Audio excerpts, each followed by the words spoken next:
She took in a freezing homeless boy. Years later, he returned in uniform. I never thought those words would ever be tied to my life. But what happened on West 25th that night still haunts me. And if you stay with me, you'll see why. It was one of those Cleveland nights when the air cuts straight through your coat and leaves you gasping. The kind of night when even the lake itself seems angry, throwing wind down the streets like punishment. I was heading home from a late shift at Metro Health, my car heater barely working, when my headlights picked up something lying near a shuttered bakery on West 25th. At first, I thought it was trash bags tossed aside, but then the bundle moved. My stomach dropped. I braked hard, tires sliding on the icy pavement. A boy, couldn't have been more than 15, stumbled right into the glow of my headlights. His hoodie was soaked through, his lips nearly blue, and in his hand, clutched like it was the only thing keeping him alive, was a dented metal lunchbox and a cheap St. Michael pendant on a thin chain.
By the next morning, the snowplows had carved deep walls of gray ice along West 25th.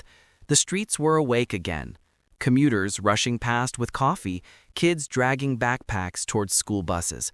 Life carried on as if nothing had happened. But inside my house, life didn't feel normal anymore. Rory hadn't slept. His eyes were ringed with exhaustion, and he stayed close to that couch, never letting the lunchbox out of reach. When I asked if he wanted eggs or toast, he just shook his head and muttered, "Cereal's fine." He barely ate, though. He kept glancing at the window, like the night wasn't over, like daylight didn't matter to whoever he feared. I tried to ask simple questions. Where are you from? Do you have anyone I can call? An aunt, a brother, somebody? Every time his answer was the same. Silence, followed by a stare at the floor. Finally, I snapped. "Kid, if you don't tell me something, I can't keep you here." He looked up then, eyes sharp, and spoke with more certainty than I expected. "I never asked you to keep me. I just asked for no cops." By noon, I had to clear my head. I drove Rory to St. Luke's community pantry. Volunteering there had always been my way of staying sane after Mark's death. The smell of stew, the chatter of neighbors, it reminded me that there was still good in the world. When we walked in, Pastor Ed Harmon spotted me. A stocky man with a booming laugh, he wrapped me in a bear hug. "Claire, you're early today." Then his eyes landed on Rory. "And who's this?" "This is Rory," I said quickly. "He's just helping out."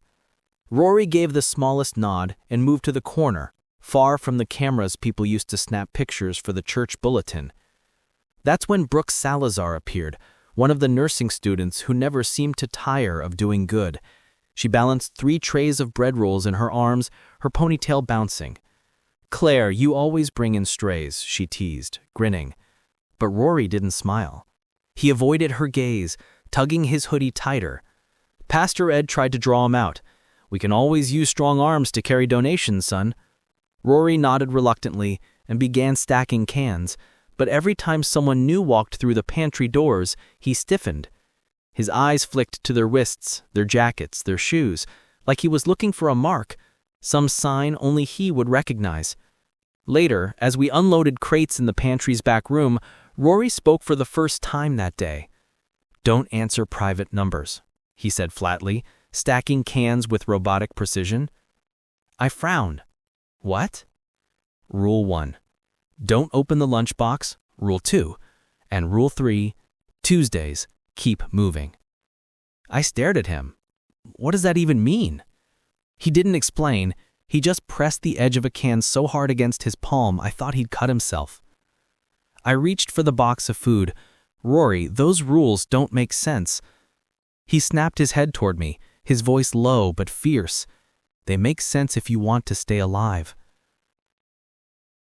For the first time since I'd met him, I saw real fire behind his eyes, and it scared me more than the pickup truck outside my house. During the lunch rush, donors streamed in. Some handed over bags of groceries, others slipped checks into Pastor Ed's hand. Brooke flitted between tables, making everyone laugh. Then a man walked in wearing a tailored coat, nothing unusual, except for the bright blue wristband around his wrist. The moment Rory saw it, his entire body stiffened. He dropped the can he was holding. It rolled across the floor with a clatter. The man didn't notice. He just smiled at Pastor Ed, handed him a white envelope, and left as quickly as he came. Rory muttered under his breath, "It's starting again." "What's starting?" I demanded. He didn't answer. He just tugged at his hoodie strings until his face nearly disappeared inside. After the pantry shift, Brooke joined us for coffee at the corner diner. She pulled her phone out and scrolled. "Did you see this?" she asked, showing me a local news alert. It was a missing teen bulletin from Parma Heights. The photo was grainy, but it looked unsettlingly familiar. My heart raced. "Looks a lot like your boy here," Brooke said, lowering her voice. "Only the name's different. Nolan Rivers." I turned to Rory. "Is that you?" His jaw clenched. He shoved away from the booth, stormed out of the diner, and stood on the curb with his hood pulled up. Brooke raised an eyebrow. Well, that answered it. But it didn't. It only deepened the mystery. Why would he run from a missing persons poster unless the people looking for him were the very ones he feared? That night, back at my duplex, Rory locked himself in the bathroom for a shower. Steam hissed under the door, and for the first time since he had arrived, the lunchbox sat unattended beneath my couch. My hand shook as I slid it out.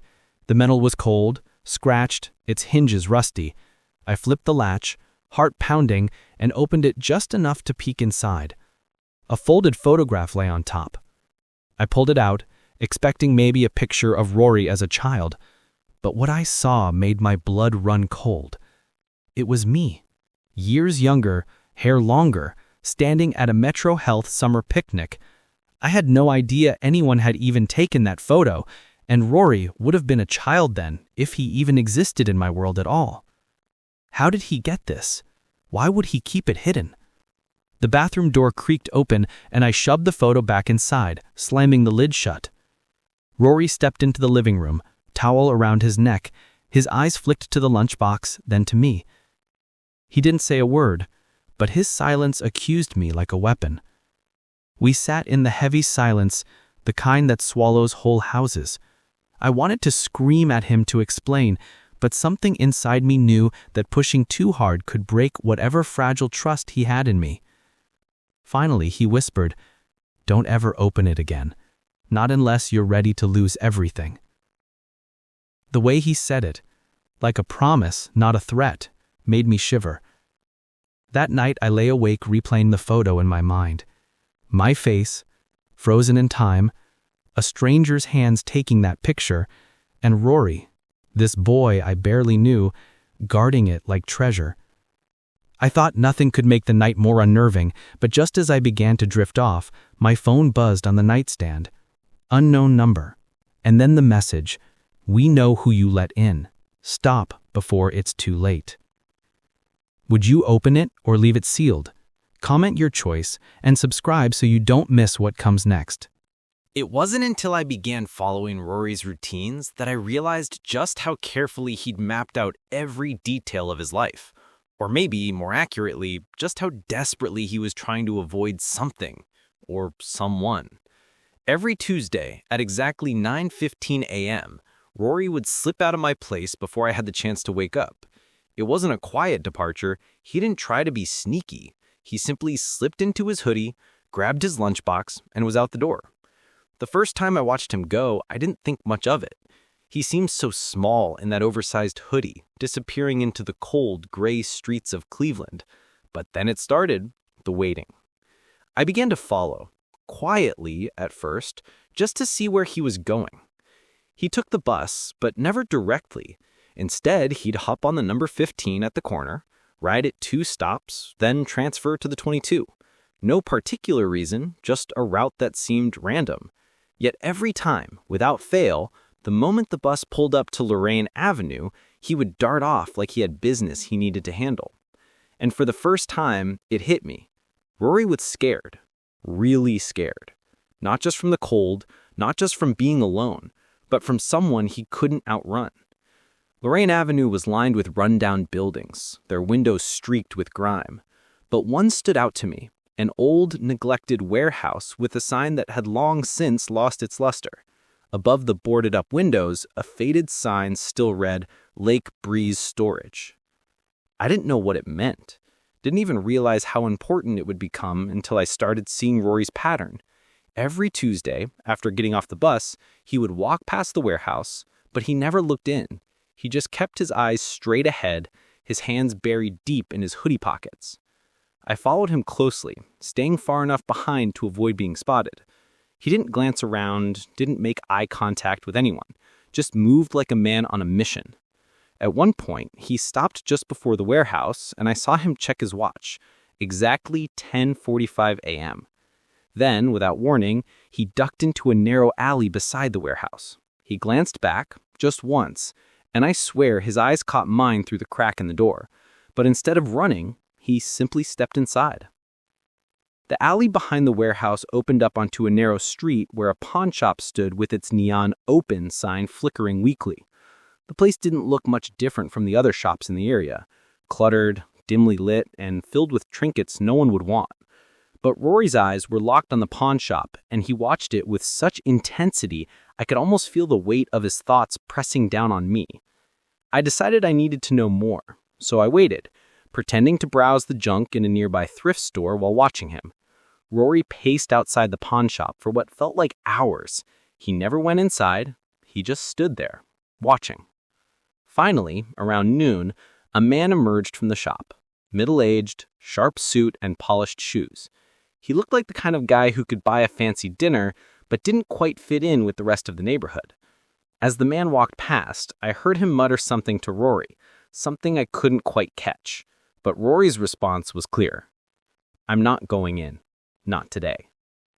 The man just nodded, and with one last glance at the pawn shop, Rory turned and disappeared down the street, heading back toward the bus stop. That afternoon, I drove back to the storage building, trying to piece together the puzzle. I didn't know what it all meant, but I felt like I was getting closer. I had to know why Rory was so afraid of a pawn shop and what connection it had to Lake Breeze storage. While parked near the entrance, I spotted a man standing outside the entrance. He wasn't particularly remarkable, but something about him felt off. He had a friendly smile, a sharp suit, and a demeanor that screamed, too polished for this part of town. I pulled up and rolled down my window, my eyes narrowing as I watched him interact with a few of the workers nearby. His name tag read Chase Whitlow, and he was chatting casually with one of the building's tenants. I didn't trust him, not one bit, but I couldn't figure out why. The next day, I received a call from Deputy Janet Carlisle. She was the community outreach officer with the Cuyahoga County Sheriff's Department, and we'd met a few times at local charity events. She started with pleasantries, but her tone shifted when she asked about Rory. "Claire, I've noticed the kid around a few times. Just curious. He seems a little off, you know?" I didn't know how to respond. Was I supposed to tell her everything? Tell her about the strange pickup truck, the missing persons bulletin, the way Rory flinched at every new face? I hesitated before finally replying, "He's been through a lot.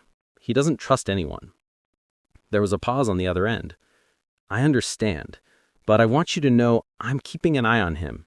If you ever need anything, don't hesitate to call.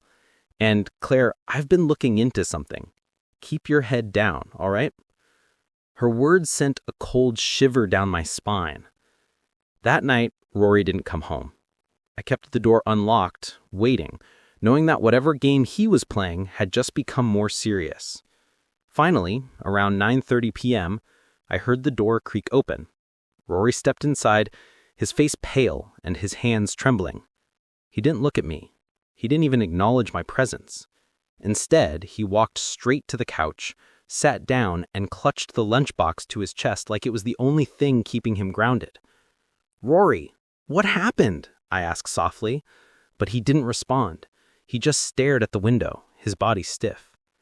Then, out of nowhere, he said it. 2 words that made my blood freeze. "They're coming." I didn't need to ask who. I already knew. Whoever Rory had been running from, they weren't stopping. Not now, not ever. And just like that, the line went dead. Rory's world just got darker. What do you think's going to happen next? Comment below and hit subscribe. This story is far from over. The cold Cleveland air gnawed at me as I stepped into the corner store the next morning, rubbing my hands together for warmth. I'd been awake all night, running over everything that had happened. Rory's rules, the lunchbox, the phone calls. But I couldn't shake the feeling that something bigger was closing in. The cashier, a woman with too much makeup for 8 a.m., barely glanced up as I reached for a coffee. It was on sale, $1 for a small, which felt like a bargain despite the way it tasted like burnt rubber. I was about to pay when my eye caught a sign on the wall by the front door. It was a missing person flyer, pasted next to a few outdated coupons. I didn't even need to look at the name. The photo was all too familiar. It was Rory, or at least the version of him that the world thought was gone. Missing. Nolan Rivers. The face in the photo was the same one that had been haunting my nights. the same one that didn't belong in this life of mine. The only difference was the name, Nolan Rivers. I felt a cold sweat break out on my neck. This wasn't a coincidence. I walked out of the store without paying for the coffee. My mind was racing. Nolan Rivers. It didn't make sense. Why was Rory running from this? Why had he never mentioned his real name, and why was he so determined to keep it a secret? I couldn't sit on it anymore. I needed answers. Back at my place, I found Rory sitting in the same position he'd been in for hours, his eyes glued to the window like some kind of guard dog. But there was something off about him. He wasn't looking for anyone. He was expecting someone. "Rory," I said, my voice shaking slightly. I saw the missing person flyer. His body stiffened, but he didn't turn around. "I told you not to look." His voice was flat, emotionless. I pushed, my throat tightening. "Who's Nolan Rivers?" Rory stood up slowly, the lunchbox clutched tightly in his hands. He finally faced me, his eyes dark and full of pain. "It's me, but it's not me." I was confused. "What are you talking about?" He sighed and sat back down. "Nolan Rivers is my birth name, the one they gave me when I was born. But I've never been him. Not really. I'm Rory now, but I've never been allowed to forget who I was." I sat down beside him, my head spinning with questions I couldn't keep up with. "Why didn't you tell me?"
The night the snowstorm hit was like a wall of white fury, the kind of storm that makes the city disappear. Streets became rivers of slush, and the wind howled down every alley like some lost animal. But despite the brutal cold and howling winds, something inside me told me it was the night to act. I couldn't let Rory slip away again, not without knowing more, not after that phone call, not after seeing that missing poster. And I knew it had something to do with the storage unit. Rory didn't want to go back. I could see it in his eyes. Every part of him screamed to keep running, to forget it all.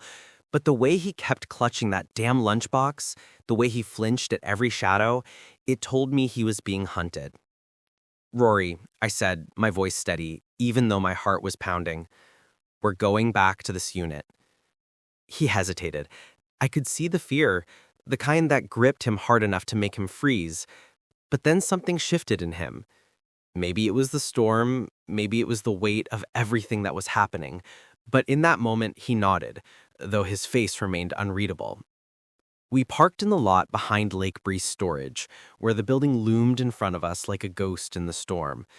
The only light came from a flickering street lamp, its glow casting long shadows over the snowy ground. "I don't know if this is a good idea," Rory whispered as we stepped out of the car. "I said the lunchbox was the key. We're not leaving until we figure this out." He didn't argue. We moved toward the back of the building, where the rusty gate blocked the entrance to the storage units. I could feel the cold in my bones, but Rory seemed to be unaffected, his hands shoved deep in his pockets. He moved to a spot on the side of the building where the storage unit was hidden in the shadows and reached into his pocket. The key was small, simple, and old, exactly like everything else about Rory. He fit it into the lock with practiced ease and gave me a look as if to say, "You sure you're ready for this?" I nodded. The lock clicked open, and the door groaned as it swung wide.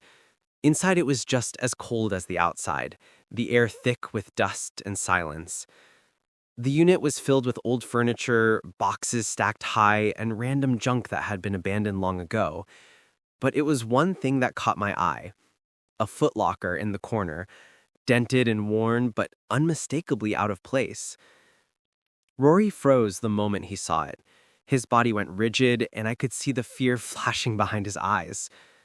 "That's it, isn't it?" I asked, my voice low. He nodded, his lips barely moving. "That's the one." I took a step closer, but he stopped me. "You don't get it, Claire. What's inside, what you're about to see, it's not just my past. It's everything. And once we open it, there's no going back." My mind raced with questions, but I couldn't stop now. "We have to know the truth, Rory. We have to know what's inside." He didn't argue. I could tell this was a decision he had been avoiding for years, but the moment was too heavy to let slip. The footlocker's lock was old, but it came undone with a loud snap, echoing in the cold room. I lifted the lid, and inside it was packed tight with papers, some yellowed with age, others sealed in plastic bags. But at the very top, there was something more. A small envelope, its edges torn and worn. I reached for it, my fingers trembling as I pulled out the contents. It was a letter, and it was addressed to me. I stared at the handwriting, familiar but almost too old to recognize. The name on the envelope sent a shock down my spine. Mark Benton. This wasn't possible. Mark had died years ago. I glanced at Rory, who was now standing a few steps behind me, his gaze locked on the envelope. He didn't move, didn't speak. It was as if he knew the weight of what I was about to read. I tore it open slowly, the paper crinkling in my hands as I unfolded the letter. The ink was faded, but the words were clear. "Claire, if you're reading this, then I couldn't keep my promise to you. I did what I had to do to protect you, to protect our future. The people looking for you are not who they seem. They've been watching you for years. Don't trust the ones who come next. They won't stop until they find the truth. They'll come for you and for Rory. But it's not just about us anymore. It's bigger. I'm sorry, and I hope you understand what you need to do. You're the only one who can end this." I blinked, trying to process the words. It felt like a punch to the gut. Mark, alive, all this time, hiding, trying to keep me safe from something bigger. But what did it all mean, and why had he never told me? I looked up at Rory, whose eyes were wide with a mixture of fear and something else, resignation. "That's the truth, Claire," he said softly, his voice barely a whisper. "They've been watching you since before I even knew you, and now they'll come for us both." I didn't understand it all, but the pieces were starting to come together, slowly, painfully. And the more I thought about it, the more I realized that what Mark had done, what he had tried to protect me from, wasn't just about hiding. It was about something much darker, something deeper. Suddenly, the sound of a knock echoed through the empty unit. My heart skipped a beat. Someone was here. We both froze. Neither of us had heard the car pull up, nor had we seen anyone coming down the alley. The knock came again, louder, more insistent this time. I turned to Rory. His face was pale, his body tense. "It's them. It's the people Mark warned you about." I didn't wait for another knock. I shoved the lyre and the lunchbox back into the footlocker and slammed it shut. "Get in the car," I said, voice tight. He didn't argue. He followed me out of the unit, his eyes darting around like a hunted animal. We didn't stop. We didn't look back. We ran, not knowing who was coming or what they wanted, but knowing that we couldn't stay, not for one more second. Just as we reached the car, I heard the unmistakable sound of footsteps behind us. I didn't have time to turn around. I didn't have time for anything but getting out of there before whatever was chasing us caught up. The engine roared to life, and I sped down the street, tires screeching in the snow. But as I looked into the rearview mirror, I saw something that stopped my heart cold. A black sedan was following us. Too close, too fast. And as it passed by, I caught a glimpse of the driver's face. It was someone I knew. Someone I never thought I'd see again. Who's chasing them now? What's really inside the footlocker? Comment below, hit subscribe, and don't miss the next twist. The sound of my car's tires cutting through the icy streets was the only thing I could focus on.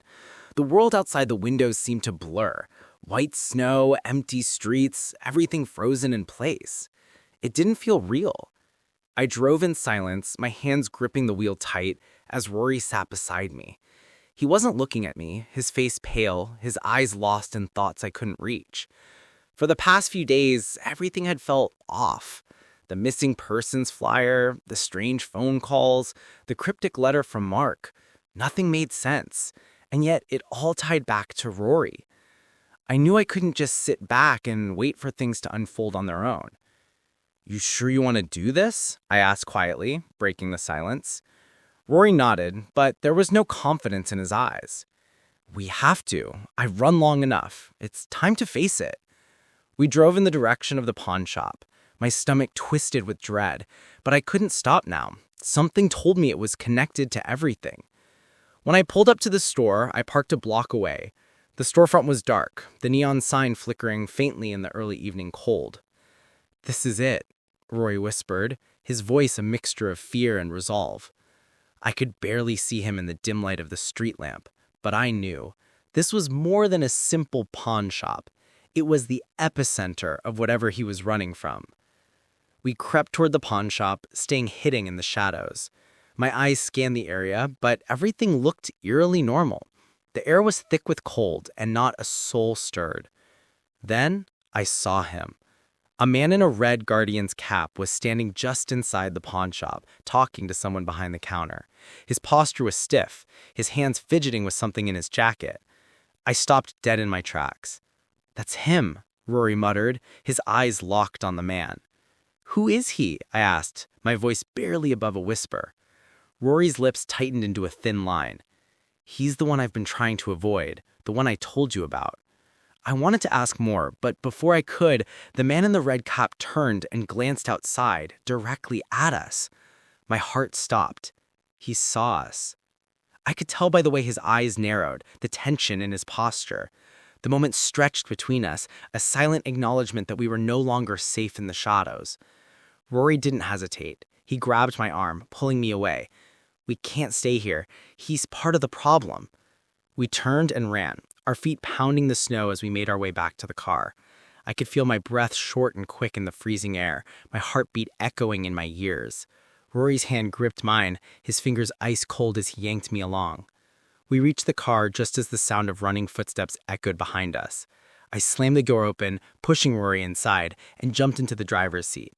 The engine roared to life, and I threw the car in reverse, my eyes flicking to the rearview mirror. The man in the red cop was close. Too close. I punched the gas, the tires skidding in the snow, but the sedan behind us wasn't far off. Whoever was following us wasn't slowing down. "You think it's him, don't you?" Rory's voice cut through the panic. I nodded, my mind racing. The man in the red cap, it was like he had been waiting for us, waiting for this moment to happen. "He's one of them," Rory continued, barely breathing. "He's been keeping tabs on me for years, and now he's found us." I could barely process his words as I turned onto the main road, desperately trying to shake off the black sedan tailing us. I wasn't sure if we were running toward safety or straight into a trap. I can't outrun the sedan, not in this weather, not with the snow making the road slick and unpredictable. But I didn't have a choice. I drove like a maniac, weaving between cars and swerving around corners, praying that my luck held out. Then, just as I thought we might lose them, I took a hard left onto a quieter street, only to find the black sedan right behind us, following at a dangerous pace. "I can't keep going like this," I muttered, my hands sweating on the wheel. "Pull over," Rory said, his voice calmer than I expected. "What?" I snapped, glancing at him. "Are you crazy? "I need you to pull over," he repeated, his eyes firm, like he knew something I didn't. I didn't want to, but I did. I turned the wheel, pulling the car to the side of the road and stopping. My heart pounded in my chest, and I waited for whatever was coming next. The black sedan pulled up behind us, its engine still running. The driver didn't get out. He just sat there, waiting. Rory took a deep breath and turned to me. "Stay calm. Just let me do the talking." I didn't have time to ask what he meant before Rory opened the door and stepped out into the snow. My pulse raced as I watched him walk toward the sedan. The window rolled down slowly, and I could see the man in the red cop staring at Rory. He didn't smile, didn't say a word, just stared. Rory stopped about 5 feet from the car, his posture rigid, his face turned pale, his eyes lost in thoughts I couldn't reach. "You've been following me for years now. What do you want?" The man in the red cap smirked. "It's not what you think, kid." His voice was low, almost a whisper, but I could hear it clearly. "We didn't come to hurt you. We came to give you a choice." Rory's hands balled into fists, his face turned pale. "A choice? What are you talking about?" The man's eyes flicked briefly to me before looking back at Rory. "Your father's not dead, you know. We've been keeping him safe. And now we need you to finish what he started." My heart skipped a beat. "Mark?" I breathed. Rory's face went ashen. He turned back to me, his eyes wide with disbelief. "They know about him. They know everything." I couldn't wrap my mind around it. How could they know? How could Mark still be alive, and why hadn't he told me? The man in the red cop leaned closer, his voice lower. "We were just waiting for the right moment. Your father's work isn't finished, Rory. We need you to finish what he started, and then we'll let you go. No more hiding, no more running." Rory didn't respond. He was frozen, caught between the truth he'd been running from and the reality he couldn't escape. And I had no idea what was coming next. But I knew one thing for sure. Our lives had just been turned upside down. The city was suffocating under the weight of the snowstorm, its streets muted by the thick blanket of white.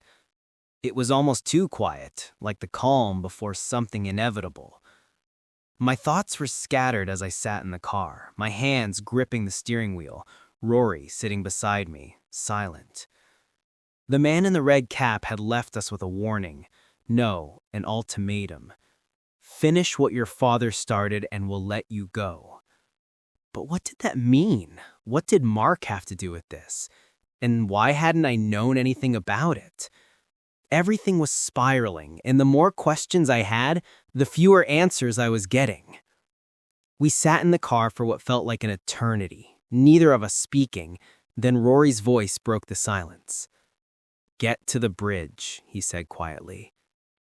I glanced at him, confused. "What?" "The Detroit Superior Bridge," he repeated. It's where we need to go.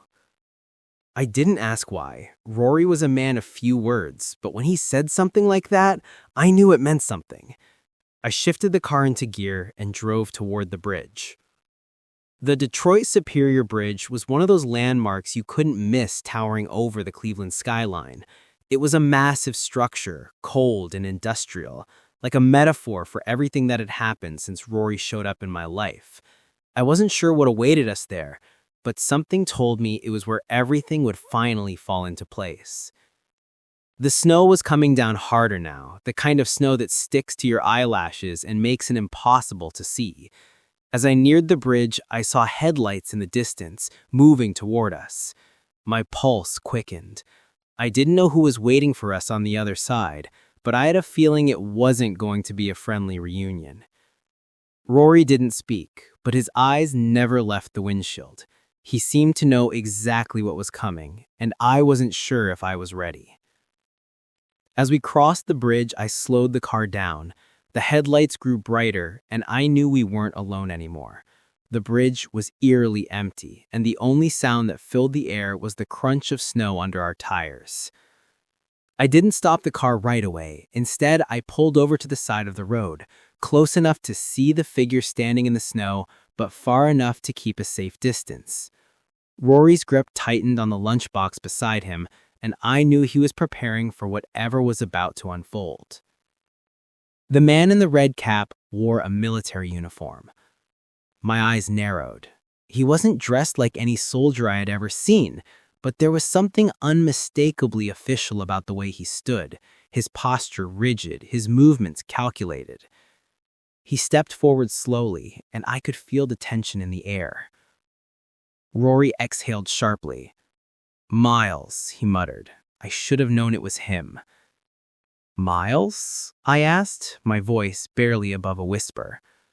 Rory nodded, his face a mixture of recognition and fear. "Petty Officer Miles Carrick. He was part of Mark's unit. He's the one who came after Mark." I didn't fully understand. Came after him after Mark's death? Rory didn't answer right away. Instead, he opened the door and stepped out of the car. He didn't look back at me, but I could tell this was the moment he had been dreading, the moment when everything would come out. I followed him, my footsteps crunching in the snow. As I approached, Miles Carrick lifted his chin slightly, his eyes locking with mine for the first time. His expression was unreadable, but there was something cold about it. "You're Claire Benton, Mark's widow. You've been looking for answers." I froze. How did he know who I was? Before I could speak, Miles continued. "We need to talk. There's a lot you don't understand, and it's time you did." I wasn't sure what I was expecting, but it wasn't this. Miles Carrick wasn't here to threaten us. He wasn't here to hurt us.